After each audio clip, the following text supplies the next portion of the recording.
Today I'm going to do a very quick unboxing. This is the dbx 286s.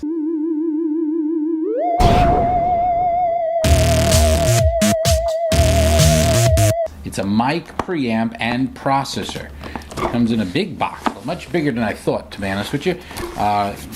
Get you lots of pictures on the back of all the various features of the thing, and I thought it would be a little bit smaller. I mean, I'd seen pictures and videos of it. It is bigger than I thought it would be. So let's have at it. Got a little seal here. See what we got. Scissors there. And what do we have? This is the way it's packaged. Got a power cable, some screws. Now I presume that's because this is racked mountable. Lots of padding around it. And the unit itself, 2 pieces of styrofoam to break very easily. Alrighty. And this is the warranty card and a pretty big book. 17 pages. 17-page booklet, which is actually pretty detailed considering a lot of things today come with a tiny little thing in 6 languages. So this is an all-English manual with all the different technical specifications, impedance, maximum levels, gains, amps, all the other good stuff. So it's all in here, and I am anxious to get going with this. It's nicely wrapped.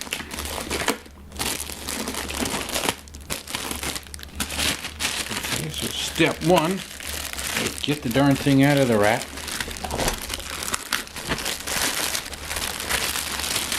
Here's my dbx 286s.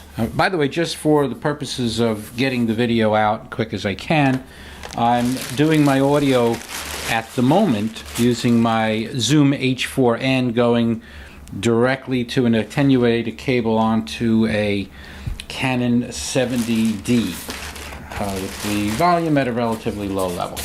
So with that said, let's see what we've got over here. Oh, by the way, I have my Whisper Room. So if you've been following my channel, that's one of my new additions. And on the side, you can't see it yet, I have 3 boxes of Owens Corning 703 that I'm going to insulate it with. So then I'll be able to do even better quality audio. Alright, so again, my goal is better quality audio, as I presume yours is. On the back, we have an input XLR and a line input 1/4-inch TRS cable. And in anticipation of that, I have for the output, because the output is 1/4-inch TRS cables, I ordered a bunch of different TRS combinations. This one's a TRS, so about 1.5 feet, so I can now plug that directly into my other recording unit, which I'm... Okay, here's my Zoom H6. So far the only connection I'm making here is I'm going Zoom H6 from that to the output on the dbx. So that's what I've done so far. Zoom is going there. Now I need a microphone and some power. Shure SM7B, a microphone that is legendary, that's my main reason for buying this dbx unit. So it's a XLR, so I'm going to get my XLR cable out now.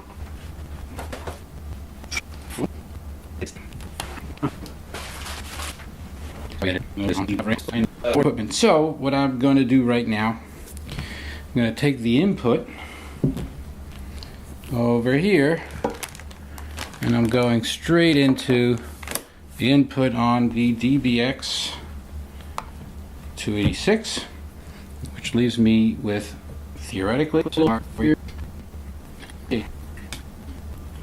Okay, so what I've got so far is I've got my XLR coming from my Shure SM7B into the input on the dbx. What's missing now is the power.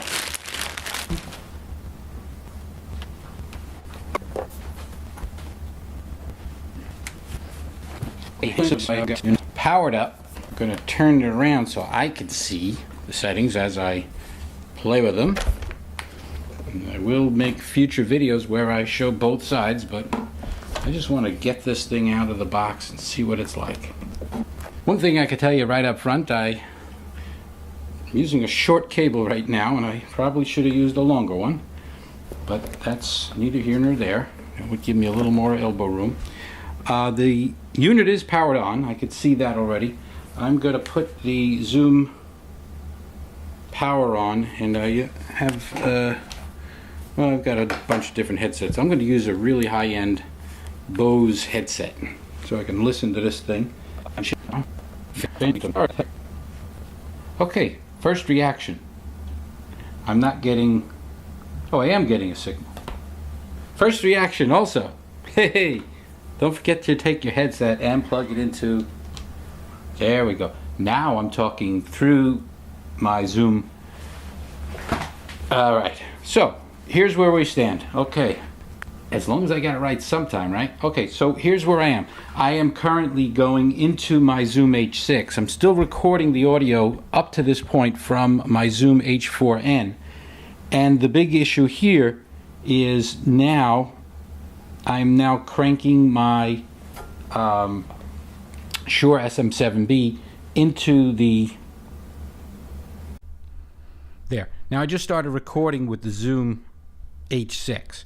So from this point on, I can jump back and forth between the audio you're getting from my Shure SM7B, which is going into the dbx 286. The gain, for the record, on the dbx is pinned all the way up, which isn't something you want to do. I'm going to do another maneuver next to bring in a Cloudlifter. So I have a Cloudlifter in my booth. I'm going to bring the Cloudlifter in, add it to the chain. But at the moment, what I've got going on here is simply a plus 60. I'm literally pinned to power the Shure SM7B, and the input level on my Zoom H6 is only at about 2, which is, you know, very low. So I'm not stressing the preamp on the Zoom H6 at all, but I am pushing the dbx pretty far. What I could do is move, let's say, the dbx to just a minus 30, excuse me, a plus 30, and then stress the H6 a bit. But what I've done there, and I'm going to play this back, and actually you can hear it already, I get a lot of hiss. So stressing the preamp on the H6 to a 5, that's not a very high level sometimes for the Zoom H6, but it's really stressing this out. So what I'm going to do is I'm going to have to whisper first, but I'm going to bring down the, I'm going to bring up the gain on the dbx, but at the same time I'm going to first lower the gain on the Zoom H6. Okay, I brought it to the point where I don't hear the noise, but I also don't hear the mic. So now I'm bringing some volume back to the dbx. I'm giving it some gain. I'm bringing it to roughly 50. So the gain on the dbx is at 50. The gain on the H6 is a 2. But I really think it was better the other way. I'm going to bring it all the way up to 60. And I'm just taking the gain on the Zoom H6 to around a 2. So that's what it's like right now with the two of those on. Now at the moment, the rest of the chain is really not doing anything. If I put the bypass on right now, that's pretty much where I'm at. We're going to do a more extensive analysis of the 286 and its capabilities in a little bit. But at the moment, I'm bypassing all the special goodies. I'm just using it as a preamp. And for what it's worth, the dbx 286s is only $200. And I say only, I know for some people, you know, you already spent $400 on the mic. Why would you spend $200 on a preamp like the dbx? Well, for what it's worth, the Cloudlifter is $150. It has a preamp. It is just a preamp. It gives you about 20 to 20 some odd dB gain, which is clean, super clean. But you don't get all the other goodies. So if nothing else, if you were to buy the dbx 286s and not a Cloudlifter, you could get similar quality results even if you didn't play with all the other bells and whistles. But then you get those other bells and whistles, and that's the stuff I want to play with next. So at the moment, though, I'm at a plus. I'm almost at 60 on the dbx, and again, the gain on the zoom, which is giving me good, minus 12s in that ballpark. That's at about a 2. I could bring it up a little bit, but I'll get a little hiss. And I also get my room noise. So I have a noise floor there. Around 2, I'm really doing well. I'm really happy with that. But let's take it one more step. Let's introduce the Cloudlifter. So again, I'm going to have to cut out a little bit as I go back into my booth to get some more gear. Here. Okay, I may have paused the video when I get to this part, but for those who are just tuning in, as they say, what I've just done is I've introduced, well, not yet in my chain, but I'm bringing in the Cloudlifter. So for a moment, you're going to go back to the Zoom H6 as far as audio, because I have to obviously unplug cables to do this. What I'm going to do first is take out from the Zoom H6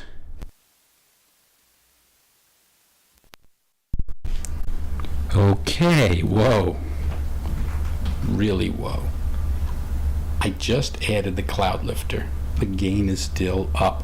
The gain on the Zoom H6 is still at just 2, but the gain on the dbx needs to go down about 20. Okay, so now the gain on the dbx can move to a more comfortable level. Moving it close to 40. The Shure SM7B needs about 60, so for what it's worth, the Cloudlifter gave it about 20. I'm giving it 40 there, and I'm still at a 2 on the preamp on the Zoom H6. If I bring that up, it's noisy. Of course, by the way, speaking of noisy, I am in a noisy room. I'm not in my whisper room. I'm next to it. Gain on the dbx still pretty clean. I could bring it up to 45 and then tinker a little bit here and there, but for what it's worth, that's where we're at so far.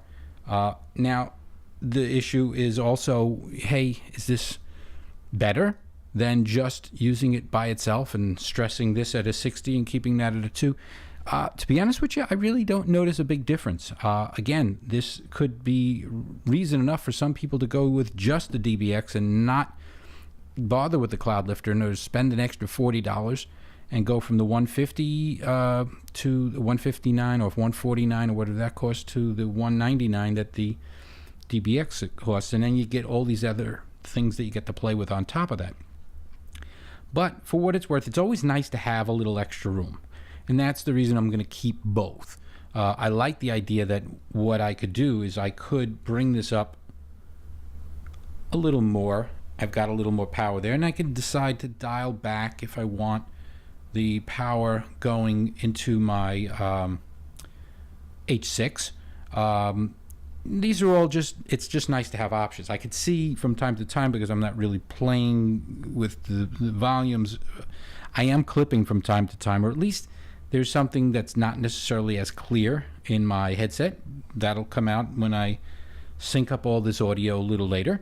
But for what it's worth, let's start diving into some of these other connectors and gadgets. So right now I'm on process bypass. I'm going to introduce the 60 hertz high pass, and that may or may not get rid of the sound of my air conditioner that's going right now. Also, by the way, I'm looking at the signal here. I am clipping from time to time, so I'm gonna go until I just get the plus 10. The plus 10 is a nice safety spot to look at there. Excuse me, minus 10. Okay, so now I have process bypass off. Off. So I can now start to tinker with some of the other stuff there, like the compressor.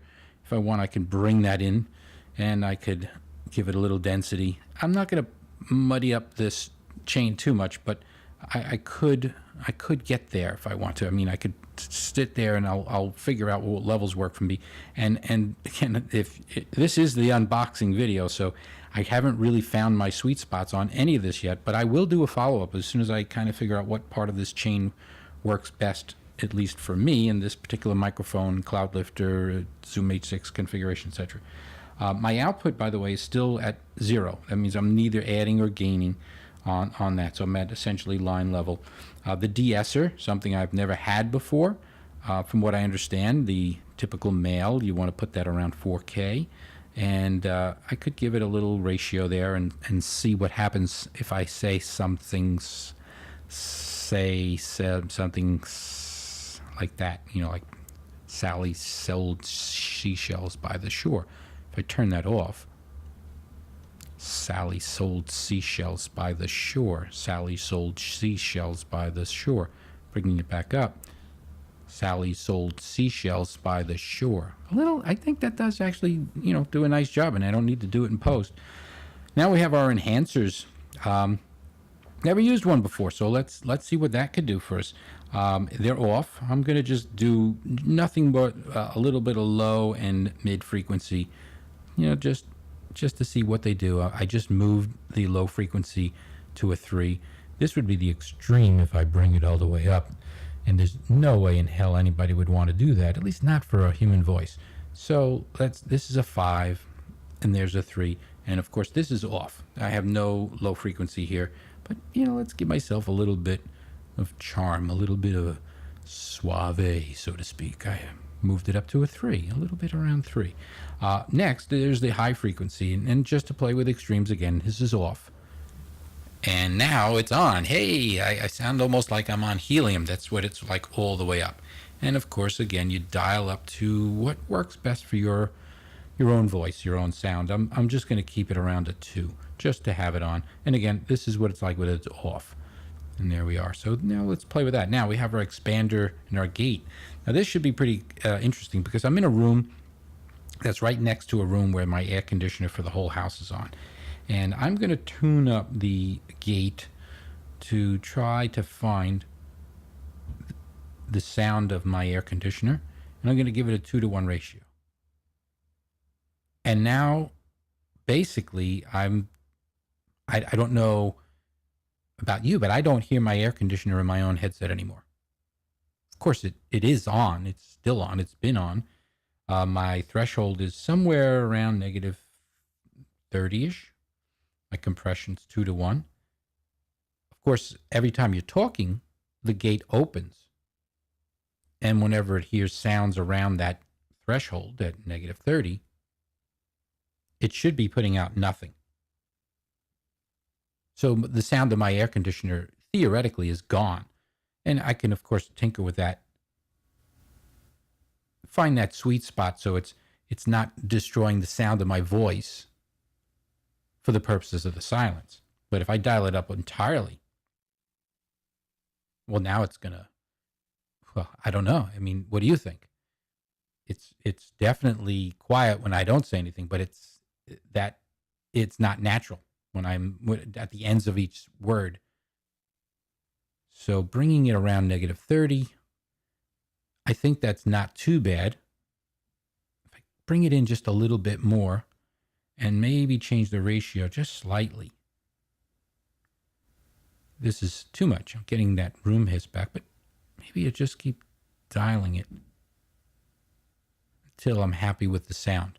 So right now I'm not exactly at 2-to-1. I'm probably between 1.5 and 2.1. And there, I think, for what it's worth, this is a good first-time test. I could imagine if you had a loud room and you wanted to just find some way to at least eliminate some of it, or to just eliminate the sound of your own breathing, this could definitely work. Now, of course, I'm going to be in a whisper room for the professional work that I'm going to be doing, or at least I hope to be doing. And if you're following my channel, the whole point of this thing is I'm not claiming to be somebody with 100 or 1,000 audiobooks and voiceover jobs under my belt. I haven't done any yet. This is me trying to learn this just like you are right now. And I'm hoping to share my experiences with people and get feedback, give feedback, learn from mistakes, learn from my mistakes. and share those mistakes with you. So at the moment, I'm going to take a picture of what this looks like. So my current settings, the way they are, will be preserved in this video as well. But as I mentioned, I'm going to just give a quick recap. I have the 80 hertz high pass filter on. Oh, and just for what it's worth, I'm going to turn it off. Now the 80 hertz filter's off. Now we've gone through this whole chain as I was building it out. Let's see if because they have one button that disables the whole thing. Let's see what this whole sound would be like if I just disable the processing. And now you're hearing the sound of my empty room. And any outside sounds that are going on. My air conditioner just turned off, but it basically is the same echoey room. And I'm going to turn it back on. And now you're hearing the sound with the de-esser, with the compression, with the low and high frequency detail enhancers, and with the expander gate to remove the sound of hiss, the sound of the room, the sound of silence, the sound of my air conditioner, and whatever comes along. So that's my first impression, literally my first impression. Took it out of the box, unboxed the whole thing, wired it up right in front of you, and I'm going to try to learn more about this and do some more videos as I get more proficient at using it. And maybe I'll get some of your feedback as to your own experiences with using either the Shure SM7B, the Cloudlifter, the dbx, the H6, or in this case, I still have the H4 end cranking out the sound that's going directly to the camera. Hey, and there may be some camera people that want to kind of chime in. This is the EOS 70D from Canon. So this is what I've done so far today. I've unboxed this. I'm real excited about trying this thing out with other microphones, with and without the Cloudlifter. See how it all turns out. See what works best for me, and maybe what works best for others that may be trying to do voiceovers, narration, and things of that sort. Yeah, that's funny. That's funny. You know, you and I, we kind of get along so well. We should meet one day. I mean, we've talked about it a dozen times by now. Yeah, why not? A little, you know, we'll go out to a movie or something like that. How's that sound? Oh, I should just let you know, by the way, the pictures of my profile, they're not exactly accurate. The muscles you saw in the pictures, I photoshopped them in. yeah, I know. And the head, I'm not good at Photoshop, so I left the head on it. Yeah. No. Well, how about coffee? Oh, hey, sorry. Where was I? Oh, yeah. I hope you liked the video, yada, yada, yada. Hit like, hit share, hit subscribe, hit the bell, make sure everybody sees it, share it with your friends, and thanks for watching.